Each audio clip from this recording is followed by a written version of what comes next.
Thank you very much indeed for Westminster and Lord Mayor for hosting today. Thank you also for the support of Leader and the Deputy Leader of the Council for all you're doing for Young Westminster Foundation. Us at WPA are delighted to support the great work that's been done. If you look at what's going on in the real world at the moment, more than ever we need to be supporting. Obviously, congratulations, the 5th birthday I think it is in 14th of September. I think a big party is going to happen, so that's been very good. So congratulations. I mean, this work is fantastic. Communities working together, helping the young and all the rest of it. So we're delighted to support it. I think it's going to be a fantastic event today. We've got a very good looking panel. I'm sure they're going to say some great things. We've got Carl from 2 to 3 Degrees who's going to introduce the panel and you can talk through what they're going to do. But before that, I'm going to hand over to Councillor Anna Hug to open proceedings. So welcome today. Thank you for coming and thank you for your support.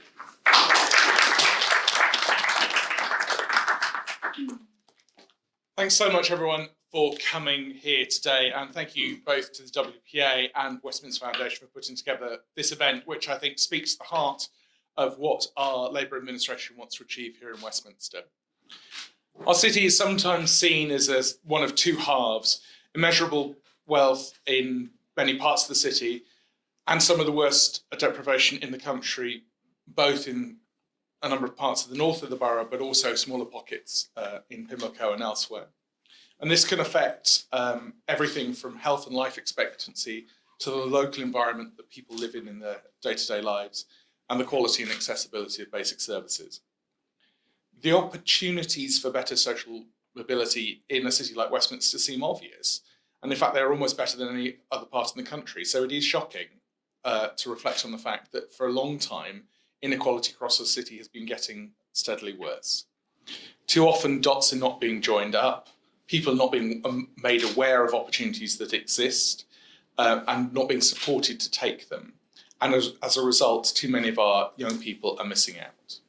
And I think we have been, as a council, doing a number of things better in recent years, but I think we've got a long way to go working in partnership with everyone here today. And under our new administration, it is an absolute priority to consider and address the needs of those more disadvantaged neighbourhoods and communities, and to hold partner organisations like those of you here today to account and to do the same, and which is why we really welcome the conversations that we're having and the partnership discussions that will stem from this. And I think one of the biggest challenges the council faces is that outreach with those harder to reach communities. And even in my short time as leader so far, I've been noticing lots of things where the smallest adjustment could make a really big difference to people's lives. And we're looking at, for example, ways in which we can put out more of our council communications in languages other than English. More than 50% of Westminster's residents were born outside of the UK, and for over a third, English is a second language. So there's more to do in terms of making our own services more accessible to people from different backgrounds. And then, comes to our young people in particular, as well as their parents. And I want to see, we have an important role as being the heart of London. We have a stewardship role on behalf of London and the country as a whole for many of the things that go on here. But sometimes I want to be a bit more parochial in terms of local jobs for local people.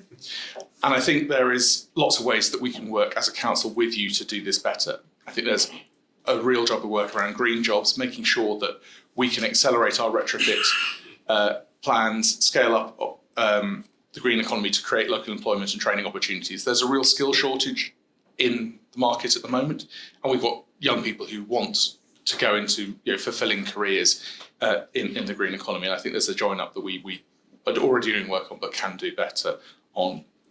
And it's ensuring that roles at the council itself are seen as viable and enticing for young people, and we will do more to require our own contractors to employ locally too.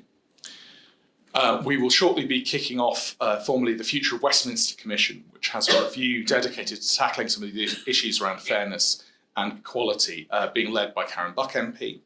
And it will examine how the council can effectively tackle some of that inequality and social and economic disadvantage across the borough. And the main objectives of that review will be to tackle poverty and financial hardship, improve opportunities and life chances for most disadvantaged residents, and reduce inequalities between communities and neighbourhoods. It will also look at how council policies and resources reflect the diversity of our city. And that work that Karen's leading will work hand in glove with the Commission's review on economy and employment being led by Claudette Forbes. So what we need from you as partners is to get out there, for you to take a lead in setting out your ambitions about where you want to go. And the WPA has, for example, the ability to influence their members, and the council is really keen to support you in that work wherever possible, to increase representation from diverse communities, to do more on local recruitment, and it's a priority. And we would welcome a clear direction of travel that we can support as a council. And we're not just here to give directions or to talk about ourselves. We're here to listen to the best practice from others and from some of our valued partners here across the city to understand what we can do in partnership with you to improve outcomes for our residents. So I'm keen, out of this meeting and the work that follows, we get some sort of clear deliverables in terms of, it's not just about positive words and nice ambitions, it's about turning that into reality. And we've got great teams here led by Tom at the back, who I'm sure will be coming to speak with many of you afterwards to see what more we can do with the individual members of the WPA to maximise opportunities, not just around Section 106, but about the broader life of the city. And to work very closely with Phil Barron, who is speaking at the end, about the particular role that the Young Westminster Foundation plays in helping transform the life chances of people here in Westminster. So there's really keen to see some practical delivery going forwards, because that's what we're about as administration. We want to see action that changes people's lives. So, but we want to learn from you about the best ways of doing that in partnership. So really looking forward to today's panel discussion and taking away some of what's discussed here today. So on that note, I'll let me hand over to people who know more about turning that into reality. Our panel. So, wonderful panel. Brian Bickell, WPA Deputy Vice Chair, CEO of Shaftesbury, and YWF Board Member. Grab a seat here, all good. Oyin Olaoshun, Programme Manager of 2 to 3 Degrees.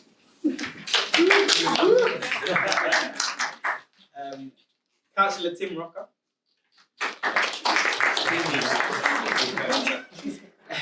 And we've got Jamil Uddin.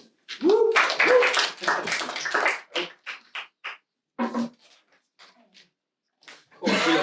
Can we have an overall round of applause for our wonderful panel?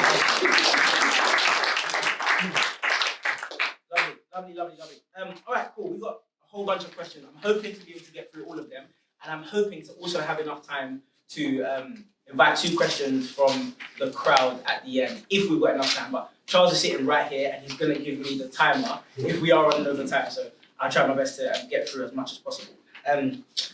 Councillor Tim, if you don't mind, can we start with Tim, please. Oh, just Tim. Yeah. So during the election, could you tell us some of the key themes that were coming out from the community about young people and their needs for their future? Yeah, absolutely. So, I mean, it was a monumental election that we had in May. I can be political, you see, the Lord Mayor can't be political. And it was an earthquake politically in the city. It was the first time since the creation of the city that we had a Labour administration. And one of the reasons that happened was because there were a number of communities across the borough that felt left behind, that hadn't been listened to, that had been ignored for a number of years. And part of that came from young people. Young people felt like their voice had not been listened to. And that came in 2 ways. One is they felt like a lot of stuff was being done to them rather than involved with them, and they weren't allowed to say the things that they wanted focus on, the things they wanted support with. And the second is, and I heard this several times over the previous several years that we were in opposition, was that the council wasn't ambitious enough on behalf of young people. We have a really ambitious young population in our city, and we need to give them the tools that they need to succeed and get on in terms of social mobility. And some of the things the council was doing, and some of it was really, really good, but it was focused, for example, hospitality. Really, really important sector. We want to support it. But we also have really ambitious young people that want to be doing things in all sorts of areas. We talked about green jobs, the leader did, the IT sector, finance. I mean, here we are in Westminster with some of the most phenomenal industries in the entire world. And it's on the doorstep of our young people. And so we want to be ambitious on their behalf. So we're going to start listening to them. It's a new administration. We've started right at the top with the youngest Lord Mayor in our history. We're also going to create the structures and the mechanisms to listen to young people properly. We've got a task force looking at the Kickstart group of young people we've had here at the council, the city apprenticeship programme as well. We're going to listen to them, their experiences, what they found useful. And I hope I'm not going on too long, but we will use those structures to understand what young people. We'll work really closely with Phil and the Young Westminster Foundation and start to appreciate what barriers they face, how we can help them, and how we can be as ambitious as they are for the futures that they want to achieve. Awesome, brilliant. That's a good segue into Jamil to bring you in. As a young person who's from the Borough of Westminster, talk to us a little bit about what you do right now, but also some of the local initiatives that you've been involved in that have helped you develop the skills necessary to get there. Sure. So right now I do software development as part of a company, a consultancy company. And so this was something I kind of self-taught myself after university. But I do remember specifically there was this one event in this one program, summer program, running in City Westminster College, right in Edward Road, if you guys know about it. That over the summer, for like 2 weeks, they introduced a couple of cohort young people to programming, like making games. And obviously this is something to attract them because, you know, most young people, you know, like playing games and making games. So that was something that kind of planted a seed in me. Like, okay, you know, I had no idea about what this world really entailed. And I was able to go there, spend 2 weeks there, really trying to just see what that world was about and give me more of an insight on it. So programs like that are incredibly helpful, just to give young people a glimpse of something that they might not have access to, like in school, like Carl was saying immediately. So things to kind of like help them decide what interest they have, and that can give them a foothold into that interest. So yeah, that's one example of something. And then the second example was not something really in Westminster, but something still incredibly useful was more recently, I was part of a hackathon that was made by 2 university students who went to Queen Mary. So these 2 students who graduated and they started their own kind of company called Dean Developers, where they're trying to get more people, like new people who come into programming and give them that experience. And that kind of, seeing them do it, because they're only like 2 years older than me, seeing them do that really inspired me. Like I could create more initiatives like this in my local community. So yeah, those kind of events are really helpful, like incredibly helpful. That's awesome, man. And I want to stretch you a little bit there as well, because you mentioned 2 initiatives that are really spoke to your core kind of skills and interests. But I know you've also done some work with the Young Westminster Foundation, and you've been doing work with them since 2017. Speak a little bit about the peer research work that you've done and how that's also impacted your journey. Yeah, of course. I was speaking to Phil the other day and Helen the other day about it. It's when I was young, like straight out of uni, 18, I didn't even really understand the impact of like what was happening. You know, it was just like a free voucher. That's how I was like, yeah, I was like, these guys are paying me like £10 voucher or something to go speak to some people. Yeah, I'm impressed. But then it's like more and more, then I did an internship with them in 2018, and now, they've asked me to be on the board of trustees. Me personally, it just really helped me see Westminster as a whole, not just my borough, the Church Street borough, to see Westminster as a whole and the story that it had to tell for the young people, being led by the Young Westminster Foundation, going into the youth clubs, and Hamza was there as well, leading us also, going into youth clubs, speaking to young people age range from like 10 to 25, hearing their actual opinions about what they wanted to. It wasn't something I really heard about previously that had been done, like a study like that. And to that magnitude, as I went to kind of, I think pretty much all of the youth clubs in Westminster gathered their data, then created a needs analysis. So I think that was a way to tell that story, like I said, of the young people in Westminster. And I really enjoyed doing it, yeah. More vouchers. That's the way to get young people involved. But to be fair, it's a good point, and for anyone who maybe isn't familiar with working with young people, incentives are a big point to get young people engaged. And they're not the only reason why, but it is a really important point to actually get them engaged. Because otherwise, you're just saying join this program, and you're no different to the 10 other people plus teachers that are saying join this program. Because they're still young, they're still growing, they don't have the priorities. Because if you can attract them and lure them in with something, then they'll see like the impact of what they're actually doing. And then that's when you're going to get involved and hooked. That is a really good way to kind of bring in the Mastering My Future program, if I may. Oyin, tell us a little bit about what the Mastering My Future programme is and maybe some of the key learnings that you got from working with young people in the borough. Yeah, so we have lots of incentives like free food, that's always given by you guys, which is great. But no, Mastering My Future is our employability programme that we run with Young Westminster Foundation, Westminster Friend and Family, Inspire and us. And there's lots of people involved, but it's really nice because it's like a really collaborative programme. And so young people basically get to join the programme during their like half-term periods.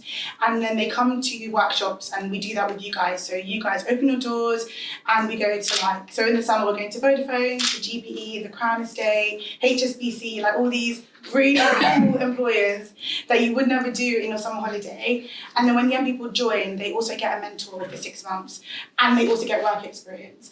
And when you talk about incentives, it's true. So we go to like schools in the borough, like Carl and I will like do taste sessions, or we'll go to the college. We stand outside Westminster College and they're going on their lunch. I'm like, please, can you stop? Please. And they'll be like, yeah, I don't know, I've got plans, I'm working, I'm not working. And then I see them, there on the programme. And then they're like a bit shy and then they sign up to get a mentor.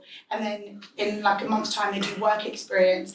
And then they've like just transformed completely. And the programme is amazing because it's like employees in Westminster for young people in Westminster. And I think that point that Carl said before, to not take it for granted, like, I remember we went to Derwent, London, and they took us to a property that's being built on, like in Tottenham Court Road.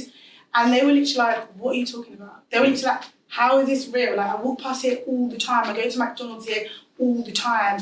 And their like whole minds are just completely like, wow, like there's all these opportunities here. And I think we take it for granted because we went to school, we did work experience, we have maybe parents who are professionals, but they don't have that. You know, I was like looking at our thing, and it's like over 90% of the young people are from ethnic minority backgrounds, and a lot of their parents might not be professionals. So they come here and they're like, I had no idea that like I could work in real estate. I had no idea that like I could work in tech. And it's just an idea for them. But then when they come on the programme, they see it to be a reality.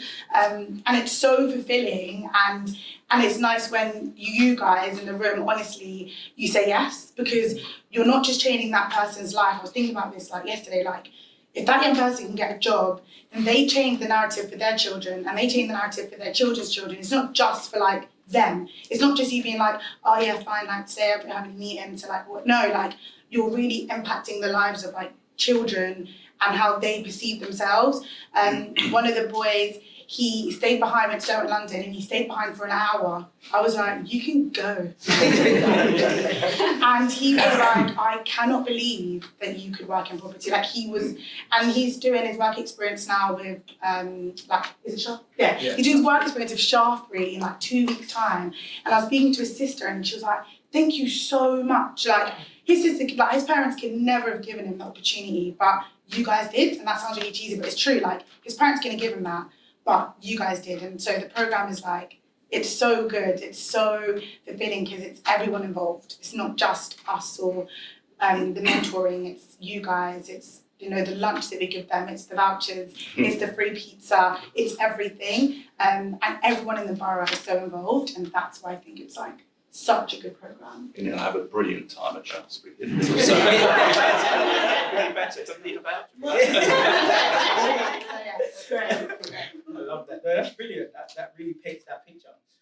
So then, Brian, bringing it to you, given that you've heard, especially from first-hand experience, Jamil has been able to get himself a role. And am I right in saying that you work in the borough?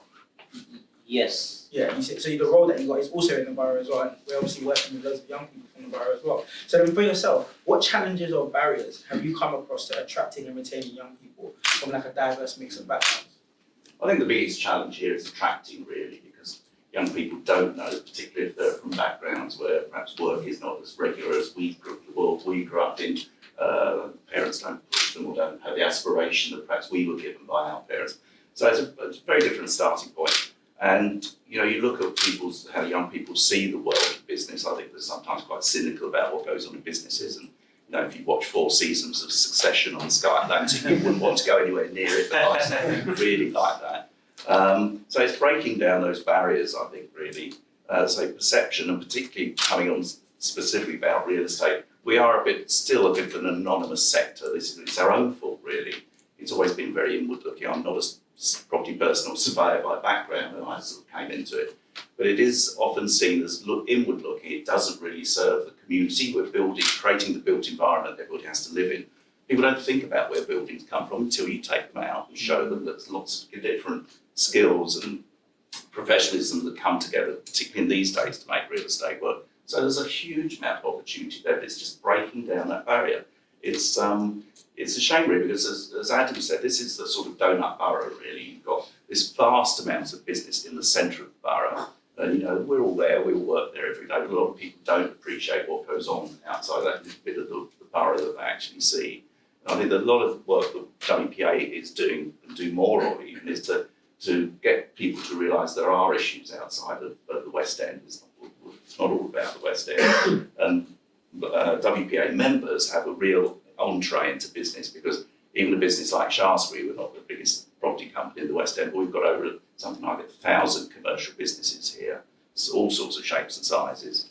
You know, we should, as property owners, be a conduit to those businesses to explain to them what the problem is in the borough, explain some of the challenges that people that live a couple of miles away having to deal with, but open up those opportunities for them through that network. I think we just felt that was an important role for us. Yeah. And whilst we're here, Brian, it would be good to maybe hear about what are some of the best practice examples or businesses who are doing great work to kind of bridge that gap that you mentioned.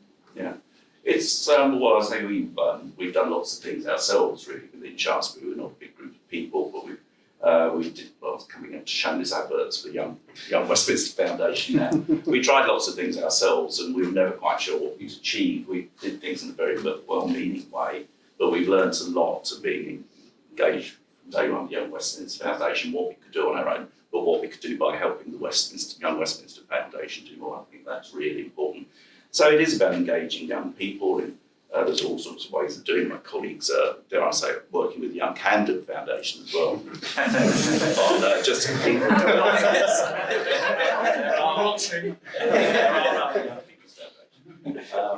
working on this group called Spear to actually give people interview experience. Really, it's really daunting. I mean, if you remember your first interviews anyway, walking into an office, which is probably a pretty alien environment, just to help people get through that process and understand what you're dealing with and all those sort of things.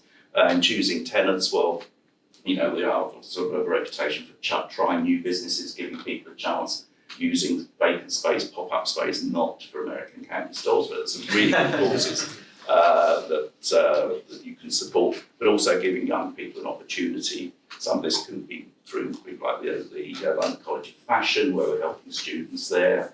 We're doing some tailoring bursaries. We're actually now supporting, providing bursaries for people at University of Westminster to study real estate.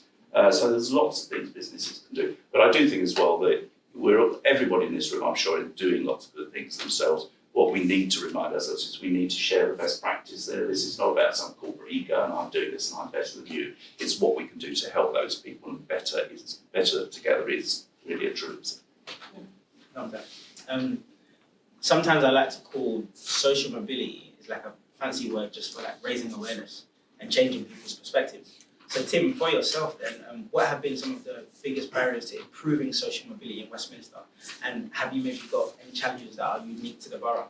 I think you're absolutely right, Carl, about awareness. And a lot of that feeds into the issue about confidence. And Jamil, you touched on it as well, that people sometimes don't realise there are industries or businesses out there actually they could have a future in. And so we've got a real job here in the borough to connect those industries with those people. Brian and Adam have said before about how divided the borough is, and I can't emphasise that enough. Divide is probably the wrong word, but life expectancy drops dramatically when you go north of Marylebone Road. These are communities that they're a stone's throw from the West End, but they may never have been in the West End. They may not have travelled there, and if they have, it was once or twice as a tourist, perhaps on a school trip. So it's about making those jobs and those career pathways closer. There are loads of barriers to work as well. I think that childcare, confidence, skills, having that entree into businesses. We're going to do some work here around needs. So, you know, at the moment, the council spends time, particularly through children's services, identifying needs around the year 11 stage, people who might fall into the danger of becoming NEET. We want to start seeing whether we can work at a much earlier age to identify and escalate things so that we're helping people much, much earlier. It was quite trendy with social mobility, not trendy, I think it's quite common. to think a lot about education with social mobility, and we're really lucky here in the borough that we've got excellent schools, we've got wonderful universities, but a lot of the research in the last few years has shown it's not just about education. As you say, it's about life skills, it's about confidence, it's about those little interventions much earlier in life, particularly around the family, so we want to be supporting families.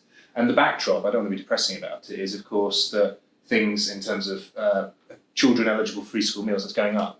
There's at least another 2,000 children now eligible for free school meals than where we were 2 years ago. So it's a difficult situation. And the wider context as well around social mobility shouldn't be forgotten. So I think between 1955 and 1975, the number of professional jobs in London doubled. So there was room, as it were, at the top for people to move up. That's not the case anymore. So it is actually a really competitive place. And what we want to do as a council is we're here representing our residents. We've got wonderful businesses on our doorstep, and we want to make sure that we're fighting for those young people to get access to those opportunities. And then the language barriers and other things as well. So there's quite a lot going on, but we can overcome it working in partnership. There's a lot to do, and it's the perfect room to be discussing it. So Jamil, you're in a room full of employers, and I want you to imagine that they all work in HR. Okay. If you were to give advice about how we can get better at recruiting young people from more diverse backgrounds, what advice would you give to employers? Sure, right. So yeah, like I graduated from university in 2020, and when you're in third year, the whole thing is to get a job as soon as possible, and that's what my peers, everyone kind of my age was doing. So I just came fresh out of that process. So, yeah, I've got knowledge and experience right now. The hiring process is just like, as Tim was saying, it's more competitive right now. It's like and for you, like employers, it's understandably, it's like an ocean of just like employees, potential employees, you just have to comb over this and that. So even for big companies, it's mainly just like a keyword search most of the time for CVs. Like, does a CV match this point? Then if not, it gets rejected. If not, so understandably, it's so easy for like someone from a lower income family to get lost in this whole hiring process. The one thing that I found that works like really well for my peers, for myself, is introducing those specific schemes, maybe at an internship level, at a spring week level, or even at a hiring level for like if your agenda is hiring more diversity and inclusion for a certain bracket, like the lower income family, like you can get access to internship if you're from that, like an African heritage package, Asian heritage package. Doing those are so extremely useful for people from those backgrounds, because they can specifically apply to those and know it's more of a fast stream, and they don't have to go through this whole competition and get lost in this ocean. So yeah, that's from my experience. That is the thing I'll ask you to take away and work on, because I know I can tell you maybe like certain things, but the hiring process is the hiring process, and people are just going to get lost in it. What you're saying speaks to just the importance of action and also being intentional about the change that we want to see. It's not going to happen like by osmosis, so it's not going to happen by accident. Yeah. We've got to be really intentional about putting together schemes that are really going to help those young people. And it's funny because Oyin and I went to the last WPA annual lunch, and it was amazing. But it was incredible knowing that this is something so big that happens every year. But if you asked a lot of the young people in the borough, they would have no idea that it even exists. So I wonder, like, what's the gap, what's the bridge that we can create to make these things more accessible and to make real estate more generally more accessible to young people? Cool, Brian, I'm going to come to you. Our business is playing a greater role in their community since YWF was established.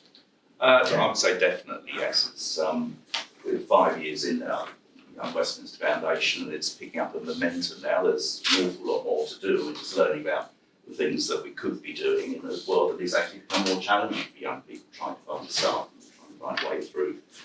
So we're all on a journey, I think, at least we're talking about it, whereas perhaps before this we would not have had these sort of discussions, and quite frankly real estate wouldn't think beyond its own little universe. So it's opening up because our whole sector needs greater diversity. It takes a lot of different skill sets to make property work these days, but people should be involved, and people generally should be involved in the built environment, what goes on around them. So And once you get them there, I think the challenge is to get people into the space, as like Paul said, and then maybe you can really infuse them. And getting staff, it's not, I don't do these things, I don't staff on with it, particularly younger members of the staff are really keen to see, to try and help these people to get on in life.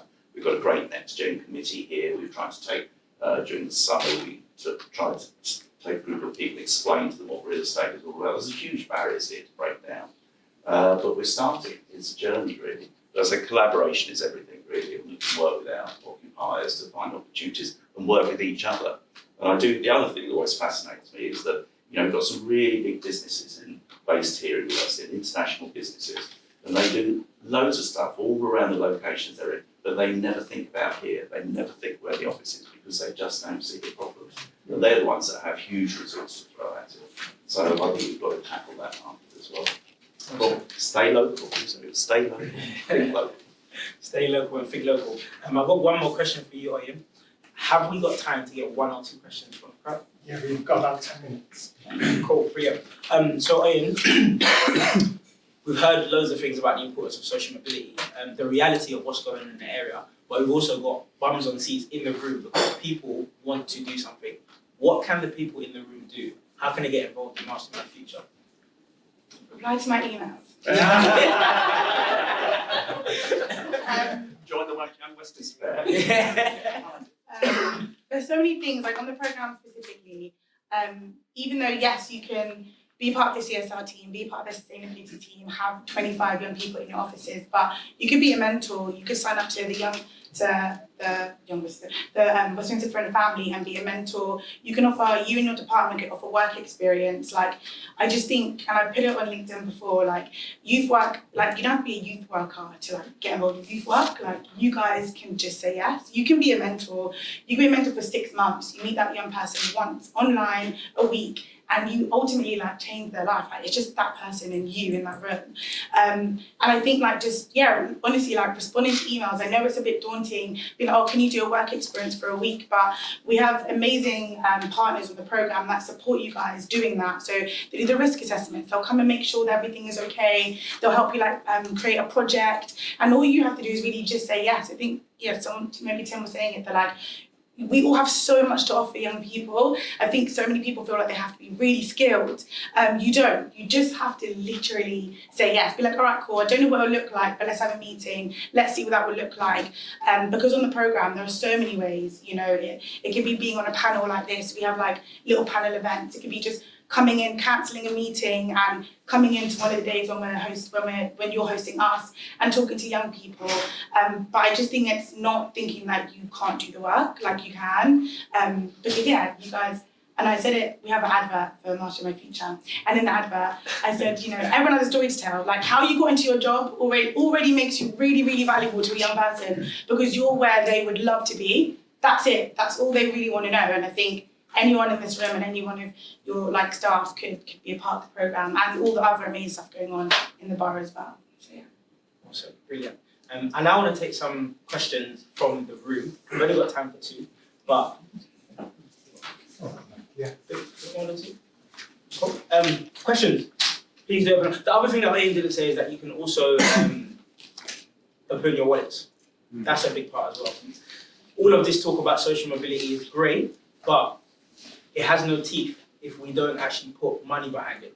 So that's a big part, and I'm sure Phil hopefully is going to mention that at some point, if not, I'll tease you up. But the money part is key because to change young people's lives, we also need funds as well. And because I got, like, in terms of practical things, I mean, for businesses in the room and elsewhere, is to get in touch with the economy team here at the council, do the things that Oyin was talking about, jobs fairs, recruitment events, opening the door, interviews. We're going to do something with Young Westminster and our economy team in terms of a matchmaking service to link businesses and organisations with support that they need. So we'll do our bit, and I think the DWP and our adult education service, which is also excellent, and somebody that, an organisation that companies should get in touch with. We're going to be partnering with the DWP at Marylebone to create a jobs hub, a youth jobs hub as well. So we'll do our bit, but here, I think the first step definitely is get in touch with the economy team if you haven't. And just it's basically the key things we've seen people before do jobs fairs in the central London with reasonably limited outreach beyond the usual networks. And that's all great if you just want to get the usual people. But if you actually want to do some of the stuff we're talking about today, you've got to go out, like Oyin says, go to the colleges, go and be on the ground,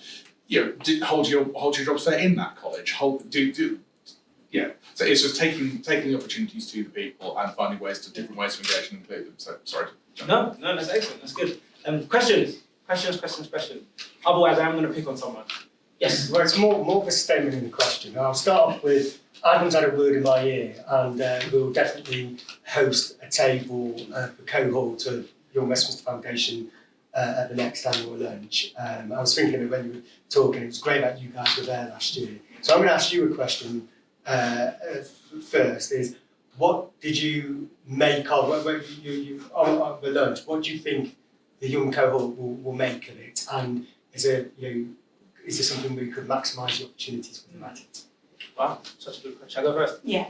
The first thing is their mind is going to be blown by how fancy the room is. They are going to be like, I've never seen a chandelier that big in my life. That's the first response. And as much as it is funny, it's also actually very important, because they often say that you can't be what you can't see.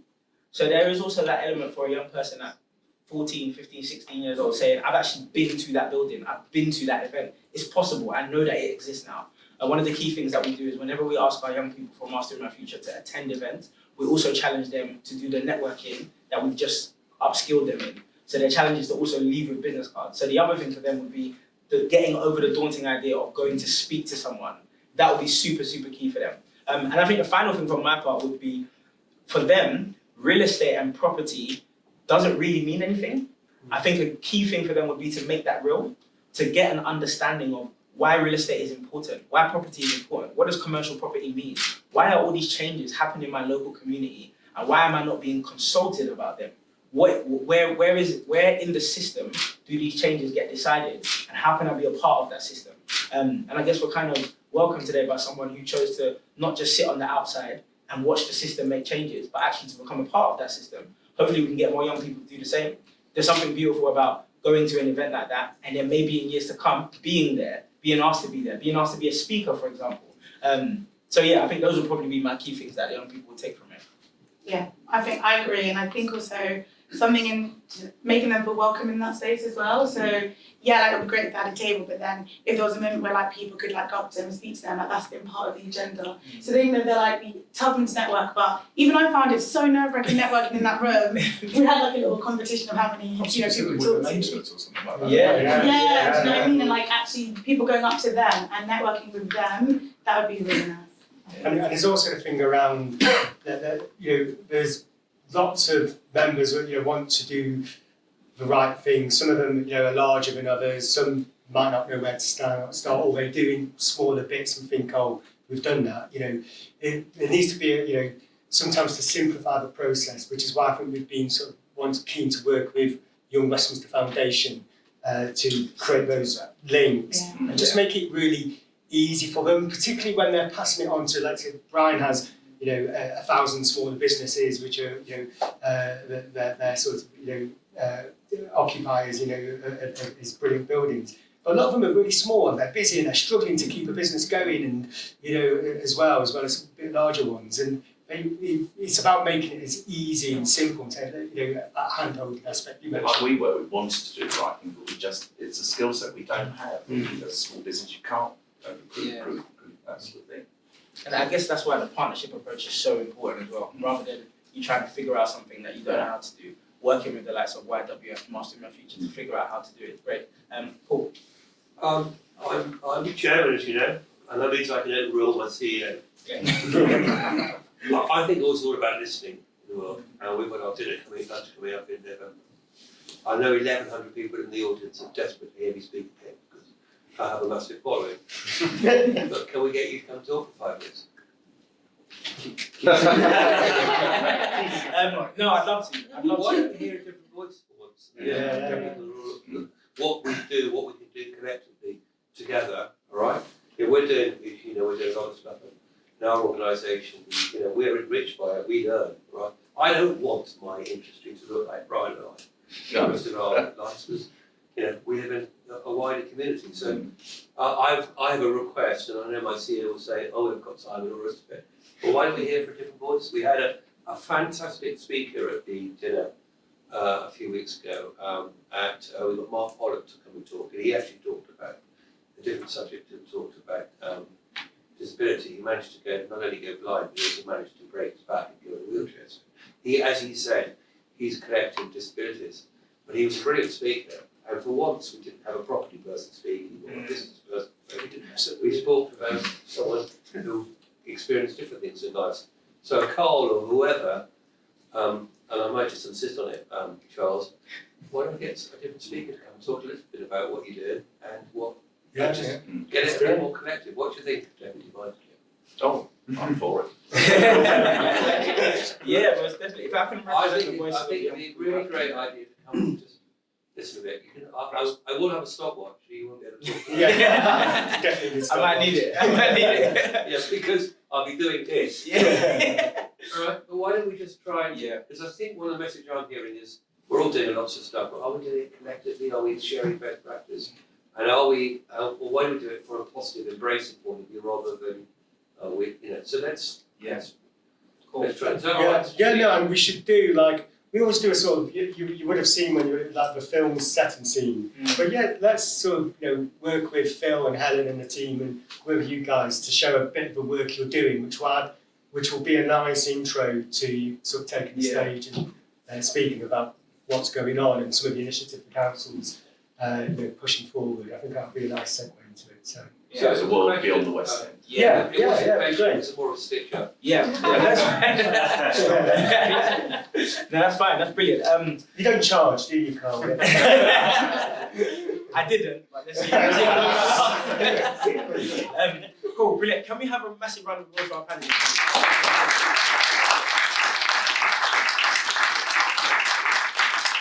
I think it's safe to say we've got loads that we can talk about, but hopefully I can invite out Phil Barron, Chief Executive of Young Westminster Foundation, to close us off.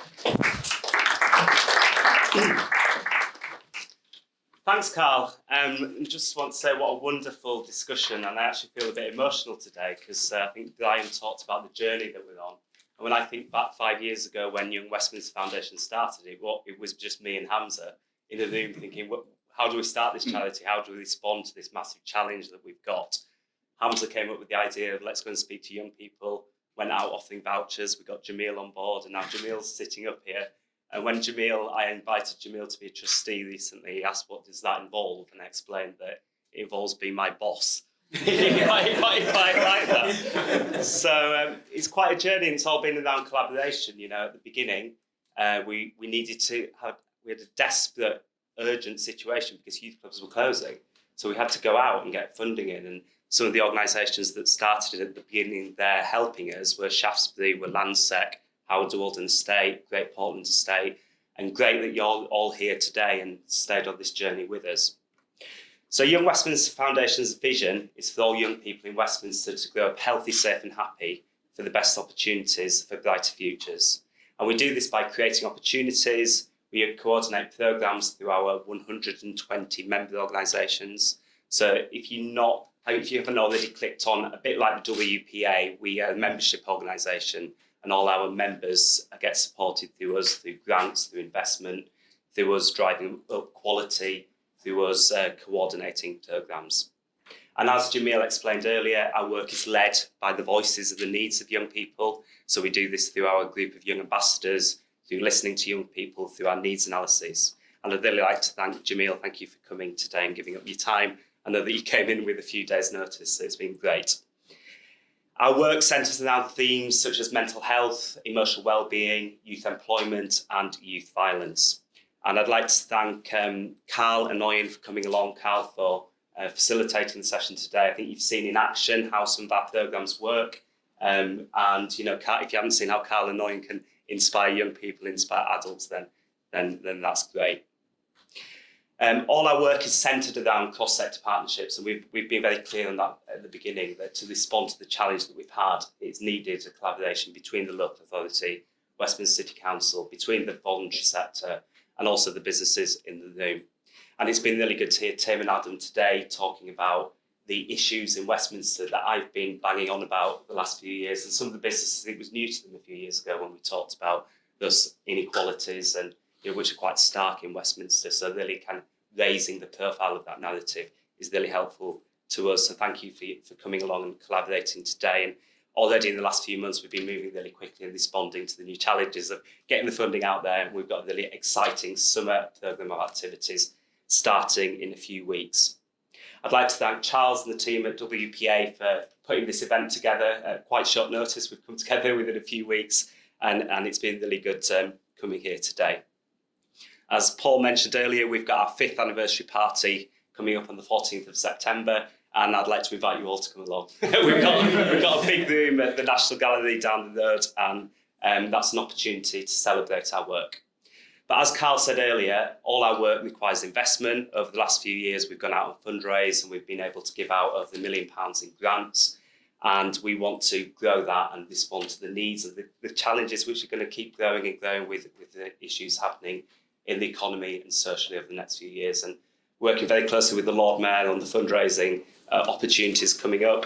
But what we'd like to do is transform some of our partners in the room to become growth partners, investing financially within Young Westminster Foundation. So if you're not involved already, come and speak to me, come speak to Carl, come speak to Helen, who's in the audience today, and get involved, and let's keep collaborating together. So thank you everyone for coming, and I think we're going to draw it to a close then.